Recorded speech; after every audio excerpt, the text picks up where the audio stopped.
खेसारी लाल दुख की जो फिल्म है, जिस फिल्म का नाम रखा गया है राजा राम, और ये जो फिल्म है, ये फिल्म जो है जब रिलीज़ हुई थी 7 तारीख को रिलीज़ हुई थी और आज फिल्म की रिलीज़ हुए लगभग जो है 10 दिन हो चुकी है। और फिल्म की आज आपको जो अर्निंग बताएंगे, फिल्म की कमाई कितनी हुई है थिएटर से, और पूरा जैसे कि मैंने आपको पहला वीडियो बनाया, दूसरा वीडियो बनाया और दोनों वीडियो में आपको बताया कि जो फिल्म है जब रिलीज़ हुई तो लोगों को अनुमान लगा रहे थे कि फिल्म बहुत ज़्यादा कमाई करेगी। फिल्म जो है पहला दिन फिल्म जो है वो 30-40 लाख रुपए ओपनिंग कमाई करेगी, क्योंकि फिल्म की स्टोरी ऐसी थी। लेकिन आपको पता है कि खेसारी लाल यादव ने खुद लाइव आके बताया कि सिंघम अगेन के कारण और भूल भुलैया 3 के कारण जो है फिल्म को ज़्यादा थिएटर नहीं मिला, बिल्कुल ना के बराबर थिएटर मिला जितना उम्मीद था। यानी जिस प्रकार से ये फिल्म है, जितना लोगों को उम्मीद था कि फिल्म को इतना थिएटर मिलेगा, उसका 10% भी फिल्म को थिएटर नहीं मिला है। बहुत ही कम थिएटर मिला है, क्योंकि भूल भुलैया और साथ में सिंघम अगेन ने कब्जा कर लिया सारे थिएटरों पर। आपको पता है कि भोजपुरी इंडस्ट्री के पास उतना थिएटर नहीं है, फिर भी फिल्म की कितनी कमाई हुई है ये आप लोग को बताएंगे। लागत मैंने अभी तक आपको नहीं बताया, लागत आप लोग को बताते हैं। बताया जा रहा है कि 2-2.5 करोड़ रुपए इस फिल्म में खर्च कर दिए गए हैं, क्योंकि जिस प्रकार से फिल्म है, जिस प्रकार से VFX इस फिल्म का किया गया, जिस प्रकार से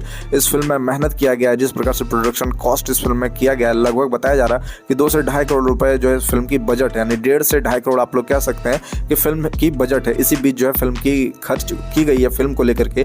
और फिल्म की अभी कमाई कितनी हुई है फिल्म की बताया जा रही है, फिल्म की जो 10 दिन में कमाई है लगभग अप्रॉक्स 20 लाख के आसपास बताया जा रहा है। वैसे भी परफेक्ट कमाई नहीं आया है, क्योंकि फिल्म को ज़्यादा थिएटर नहीं मिला है और साथ में ज़्यादा सिनेमा घर नहीं मिला है, तो एक एग्जैक्ट आंकड़ा भी अभी तक बॉक्स ऑफिस कलेक्शन नहीं आया है। लेकिन बताया जा रहा है कि अप्रॉक्स फिल्म ने अभी तक 20 लाख की कमाई करी है और फिल्म बहुत ही बड़ी हिट होती, फिल्म जो है बहुत ही बड़ी हिट बनती, लेकिन हिट नहीं बन पाई। रीज़न ये रहा क्योंकि सिंघम अगेन जो है रिलीज़ हुआ और साथ में भूल भुलैया 3 हुआ, जिसके कारण फिल्म को बहुत कम थिएटर मिला। ये बात खेसारी लाल यादव ने खुद लाइव आके बताया है। दूसरी बात यह है कि बताया जा रहा है कि इस फिल्म को फिर से सिनेमाघरों में रिलीज किया जाएगा, क्योंकि ये फिल्म अच्छी फिल्म है। खेसारी लाल यादव ने बोला कि इस फिल्म को सबको देखना चाहिए, बहुत ज़्यादा मेहनत किया गया है इस फिल्म को बनाने में, जिसके कारण जो है फिल्म को रिलीज़ किया जाएगा। लेकिन कब रिलीज़ किया जाएगा अभी नहीं बताया गया, लेकिन अभी कुछ सिनेमाघर में चल रही है, जिसके कारण फिल्म की अभी इतनी कमाई हुई है 10 दिन में। लगभग आप लोग कह सकते हैं अप्रॉक्स फिल्म की जो कमाई है 20 लाख रुपए हुई है, और अभी भी सिनेमाघरों में कुछ सिनेमाघरों में चल रही है। लेकिन ओवरऑल सिनेमाघरों में हर जगह इंडिया में, पूरे भारत में फिल्म को रिलीज़ किया जाएगा